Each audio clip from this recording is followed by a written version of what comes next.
I can't imagine how painful it is for him to be, he signed up to be Secretary of State, and so his job is to, work for the president and follow the policies of the president. I can't imagine the cognitive dissonance sitting in that room when JD Vance and Trump were beating up on Zelensky. I mean, I can't imagine how uncomfortable that must have been for him. What I can say is that he's not going to he's either going to quit or carry on doing what he's doing and supporting Trump, because those are the only two options as a member of the cabinet. But there's a lot of people, elected politicians in the Republican Party, that have a much tougher situation on their hands, which is that if they, go on all the talk shows supporting Trump um, in 2 years' time in the next elections, they may lose because of this. A lot has been made of how the Republican Party really has become the Trump party now.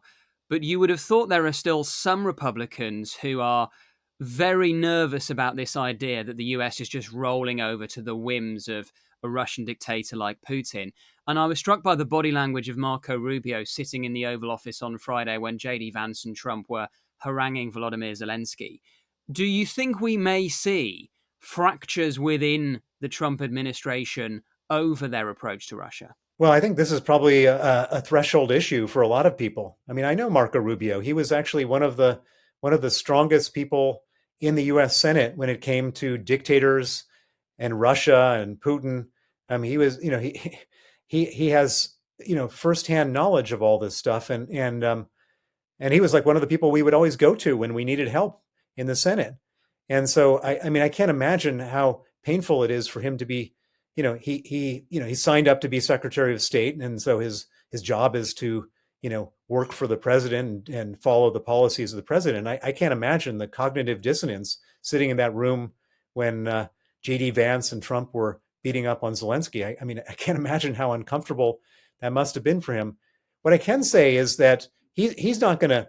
He's either going to quit or carry on doing what he's doing and supporting Trump, because those are the only two options as a member of the cabinet.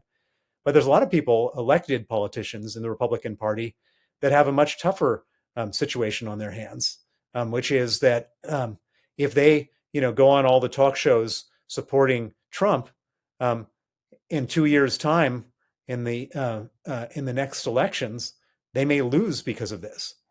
And so they may decide and by the way, Trump and he has a very, very thin majority to get any legislation passed. I think it's only two members of the House of Representatives and I think two people in the Senate.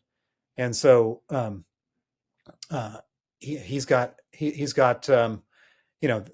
that's a potential place where the opposition can come in. But I should point out that doesn't help us, and that doesn't help Ukraine, because the U.S. Congress is a co-equal branch of government to the executive branch when it comes to domestic policy. But on foreign policy, Trump can do anything he wants. I wanted to get your take, Bill, on this proposed minerals deal between the US and Ukraine. We've spoken about it a lot in recent days on Frontline, and I suppose there are two ways of looking at it from a Ukrainian perspective. One is this is just the mercantilist exploitation of Ukraine's natural resources, plundering them at their hour of greatest need, trying to extract more GDP from Ukraine than was extracted from Germany after they lost the First World War. On the other hand, you could make the argument, which indeed Trump himself has, that by having American workers on the ground tapping into those natural resources, you offer a form of security against future Russian aggression. How do you see it? Well, I don't buy that at all. I mean, there were Americans on the ground. There's American companies on the ground in Ukraine all throughout this whole ordeal, and that hasn't stopped, Putin from doing what he's doing. I mean, I think the whole thing is really distasteful that you have uh, a an ally who's on its knees because of an invasion, an unprovoked invasion, a war of aggression, and then try to extort the ally for nothing. America wasn't going to offer any security guarantees. This was supposed to be a payback for money that America had given to Ukraine as a grant. And so the whole thing looks really awful and distasteful. But there is one sort of saving grace for those people who care about Ukraine, which is that the Ukrainians have restructured the language of this into a nothing. So that the minerals deal is a framework agreement. So if they sign this, they sign a framework agreement to come to a further agreement about what Ukraine and what America puts into a possible investment in rare earth minerals. And for what it's worth, before I was a political activist fighting for sanctions on Russia, my main job was as an investor in the former Soviet Union. I ran the largest foreign investment fund in that part of the world. And I looked at anything and everything where you could potentially make money. And never and all the time that I did that, was there ever a discussion about rare earth minerals in Ukraine. I'm not even sure they have any rare earth minerals, or if they do. I think everybody has rare earth minerals. It's just a question of how much it costs to get out of the ground. And it was never sort of an economic opportunity in my time there. And so I think this whole thing is sort of a big fantasy that's been created, and everyone's sort of jumping around talking about this. And if this is what it takes to keep Trump, supplying military aid to Ukraine, great. Send over this framework agreement, sign it up, and have a big festival around it. But otherwise, it just looks like it's distasteful to start out with, and it's not clear to me that it is anything that anyone's offering anyone else in this situation. You mentioned sanctions a moment ago. I wonder if you feel this has got to be the time now where we look seriously at seizing those frozen Russian assets to fund Ukraine's defense. Well, here we are in a situation where America supplies about 40% of the necessary money for Ukraine to fight this war. We, together with Europe and a few other allies, supply 60%.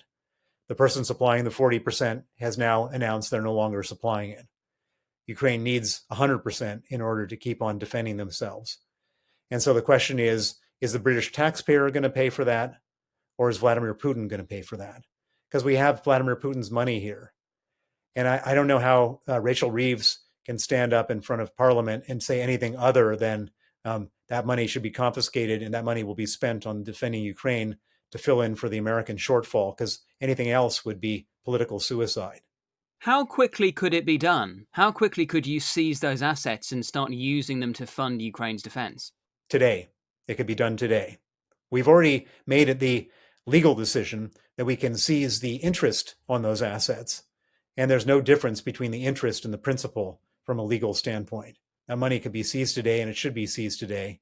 And then we should put in orders for whatever equipment Ukraine needs, ideally from European manufacturers, but from wherever, so that Ukraine can continue to fight this war and defend themselves, and that the front lines don't collapse.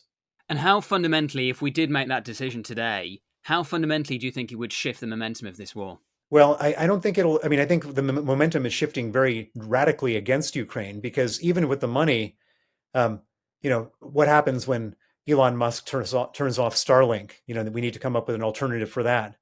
What about the long-range missiles that the U.S. provided that they won't provide? Is there an alternative to that? What about the Patriot missile batteries that are used for air defense that come from America? Where's the alternative going to come from that? And so even with the money, there's still a lot of practical things that the U.S. has done that they're going to stop doing, that we need to figure out an alternative. Now, I don't think it's a doomed situation. Ukrainians have proven, when Russia invaded, that even though things looked bad, they could push back hard, and they care about it, and they will push back hard.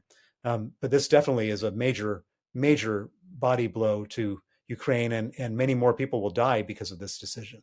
So seizing those frozen Russian assets immediately, what else would you like to see, Bill? What else could Ukraine's European allies in particular be doing right now to help? Well, I think the main thing that needs to be done in addition to that is for us to form a modified defense pact, which is that without America in NATO, we need to now look at I'm sure they're doing it, but we need to come up with a plan, which is, what if Putin moves on Estonia? What are we going to do? How do we stop him? How do we scare him from doing that? And again, we're not doomed. We have a lot of resources compared to Putin, and Putin is also exhausted. But if we don't get up on that real quick, Putin Putin will do a lot of stuff that makes everything he's done so far look like child's play. I mean, we are in for a really a very difficult time going forward if we don't become a proper deterrent, proper military deterrent to Vladimir Putin. Do you think the past week or so has been the moment that those European leaders have woken up fully to the threat posed by Putin? Because a lot of people have said we've had wake-up calls for years, and yet we've hit the snooze button every time. We've deferred the problem. Do you think, given the rhetoric coming out of the White House in the past week or so, this is now the moment that Europe gets it? Yeah, I do think so, and you can see that in the language of the new German Chancellor, Friedrich Merz, who's basically come out and said that, and he said it, and he said, and we're going to have to create an 800 billion euro fund to fund our defense. And by the way, there's one fringe benefit which nobody's been talking about, which is that the German economy has been in a real state of desperation because of Russian gas no longer being cheap, Russian gas no longer being available, and the Chinese market no longer being so robust. But this massive investment in defense will create all sorts of economic activity in Germany that they hadn't counted on. And it might very well in other parts. The Russian economy has done well off of their defense spending. Well, we're going to start spending on defense, probably from borrowed money and borrowing from the future, which is unfortunate, but that might give us an economic fillip as well.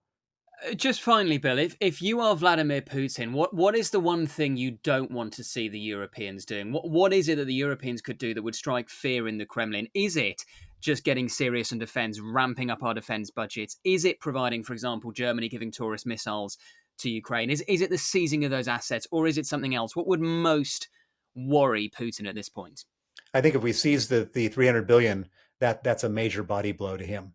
At that point, Ukraine can live to fight another day, and whatever Donald Trump is doing to try to bully Europe and Ukraine, that money goes a long way. So, Bill Browder, we always appreciate your insights and your analysis. Thank you for joining us again on Frontline.